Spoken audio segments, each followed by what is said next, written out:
साथ व्यवहार कैसा होना चाहिए, मेरा समाज के साथ व्यवहार कैसा होना चाहिए, राजा का प्रजा के साथ, प्रजा का राजा के साथ संबंध कैसा होना चाहिए। The science of human relations, ये आप कहां सीखेंगे? ये विद्यालयों में नहीं सीख सकते। इसी को सिखाने के लिए पहले राम कथा की आवश्यकता है। Ram Katha is the best book under the sun for human relations. इसको ध्यान में रखिए। देखो, मैं जब जब भी पश्चिम में गया, मैं तो पढ़ने के लिए जाता हूं, वहां भी जाता हूं, पढ़ते रहता हूं। मैंने देखा 4 बातें आजकल लोगों को बहुत महत्वपूर्ण लगती है। इन 4 बातों को लेकर के ग्रंथों का प्रणयन आजकल होता है। थोड़े थोड़े मैं बोलता हूं। पहली बात सेल्फ हेल्प, आत्मविकास। दूसरी बात मैनेजमेंट, प्रबंधन शास्त्र। तीसरी बात रिलेशनशिप, मानवीय संबंध। और चौथी बात लीडरशिप, नेतृत्व गुणों का विकास।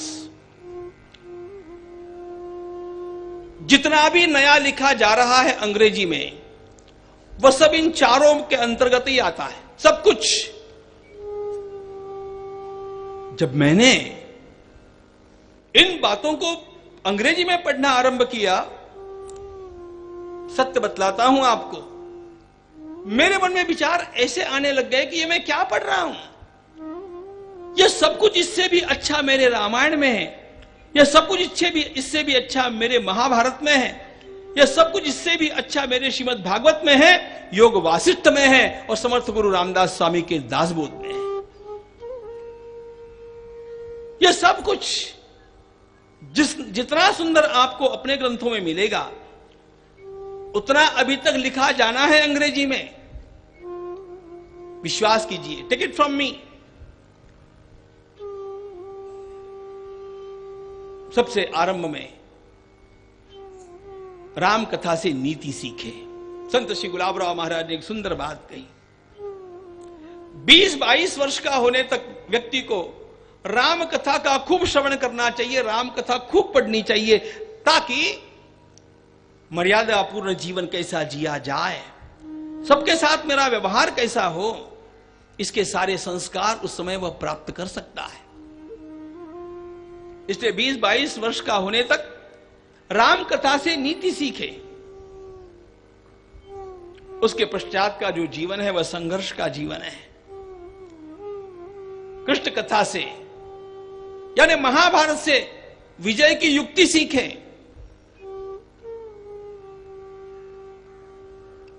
मनुष्य को विजयी होना चाहिए। ऐसा संसार में कोई नहीं जो विजय चाहता नहीं, लेकिन मानव जीवन को विजयी बनाने के लिए उसे किस प्रकार ढालते रहना चाहिए, इसके सूत्र कहां मिलेंगे? मैं आपको विश्वास के साथ बोलता हूं,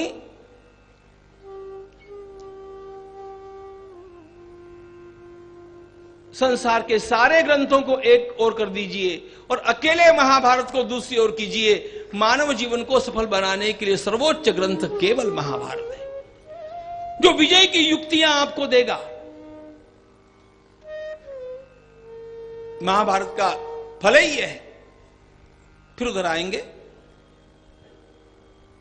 इन युक्तियों के कारण जीवन विजयी बनता है।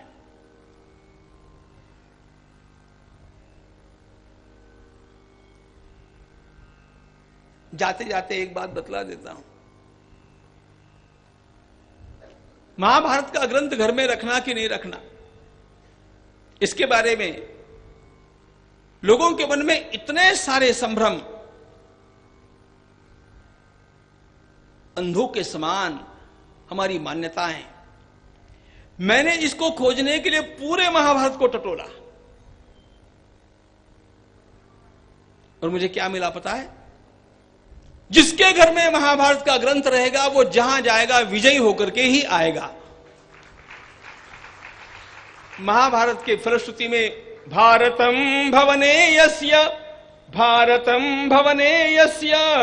तस्य हस्तगतो जयः, वो जहां जाएगा विजयी होगा।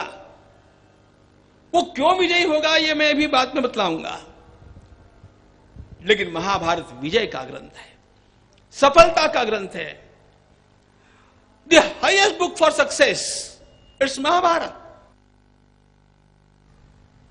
कितनी भी सफलता मिली, कितने भी आप विजयी हो गए और कितने भी आपने अपना साम्राज्य बड़ा कर लिया, खूब कमाया, आयु के ढलने के साथ व्यक्ति को सताती है मृत्यु की चिंता। ये सब छोड़ करके मुझे जाना है। जाते समय भी मेरा चित्त शांत रहना चाहिए, तो फिर मुझे क्या करना चाहिए? राम कथा से नीति सीखना। युवावस्था में विजय को प्राप्त करने के लिए महाभारत की कथा से युक्ति सीखना, और 55-60 के जब हो चले तो उसके पश्चात केवल श्रीमद् भागवत का श्रवण करना, उससे भक्ति प्राप्त करके मुक्त हो जाना।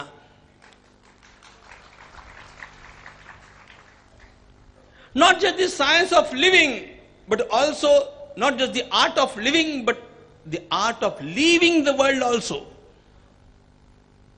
संसार में कैसे रहना यह भी सीखना चाहिए, और शांति के साथ संसार छोड़ करके कैसे हंसते हंसते चला जाए यह भी सीखना चाहिए।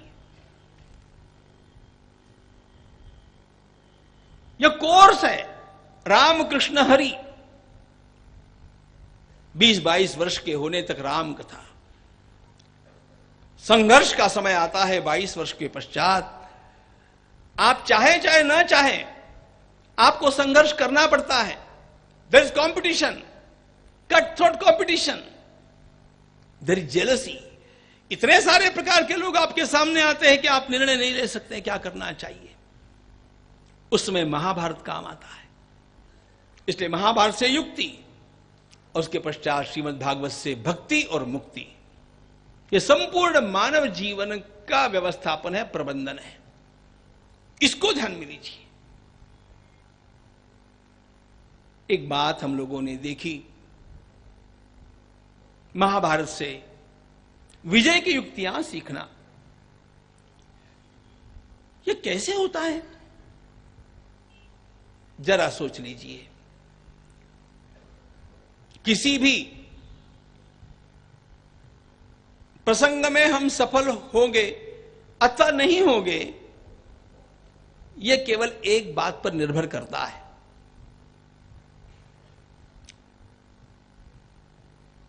सही समय पर सही निर्णय लेने की क्षमता।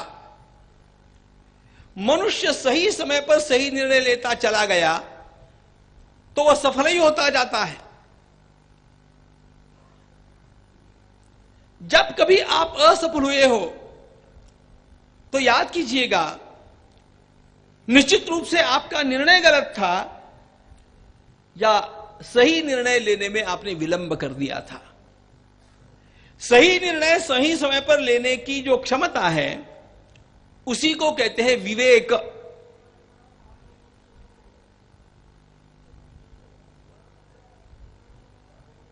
डिस्क्रेशन। और यह विवेक अत्यंत विलक्षण बात है। एक अंग्रेजी लेखक ने विवेक की बड़ी सुंदर व्याख्या की।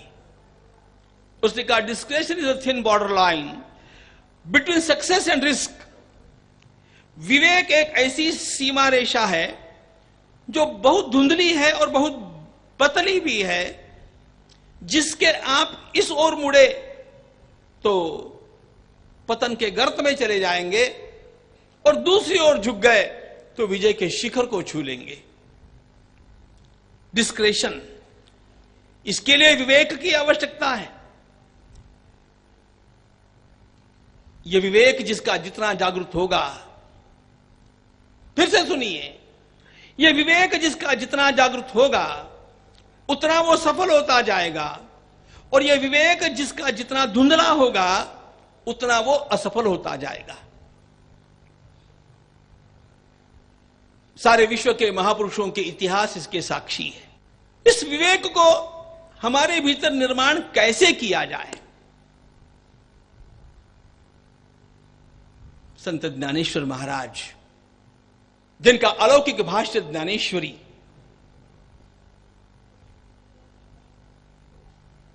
अपने आप में एक अद्भुत ग्रंथ है। उन्होंने ज्ञानेश्वरी के उपोद्घात में महाभारत का वर्णन किया। और ज्ञानेश्वर महाराज ने क्या कहा? वे कहते हैं यह महाभारत क्या है? उन्होंने ये नहीं कहा कि यह विवेक का ग्रंथ है, उन्होंने कहा विवेक तरु से उद्यान। अरे ये तो ऐसा विवेक के वृक्षों का बगीचा है कि जो जितना इस ग्रंथ में प्रवेश करता जाएगा, जितना इस ग्रंथ का चिंतन करता जाएगा, उतना अपने आप विवेक उसका पैना होकर के जहां जाएगा सफलता प्राप्त करेगा। विवेक की जागृति का यह ग्रंथ है। महाभारत का श्रवण करने से विवेक जागृत होता है। क्यों होता है इसको भी समझ लीजिए। महाभारत में हम क्या देखते हैं? महाभारत में इतने सारे पात्र हैं और इतने सारे विचित्र प्रसंग हैं कि जिनका श्रवण चिंतन करते करते अपने आप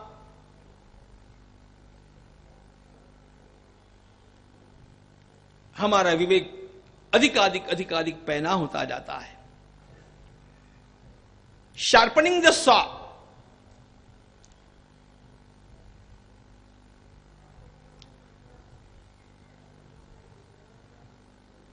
अपने व्यवहार में मनुष्य को जब कोई निर्णय लेना होता है, उसके सामने बहुत सारे लोग होते हैं, चाहे उसके पार्टनर है, चाहे उसके घर वाले हैं, चाहे समाज के लोग हैं, चाहे पार्टी के लोग हैं, चाहे और कोई लोग हैं। इन सारे लोगों के स्वभाव और इन सारे लोगों के अंतरंग के विचार जानने की अद्भुत क्षमता इस महाभारत के चिंतन से निर्माण होती है। क्योंकि महाभारत में, अकेले महाभारत में इतने सारे पात्र आप लोगों को दिखते हैं जितने पात्र आपको और कहीं पर भी नहीं मिलेंगे।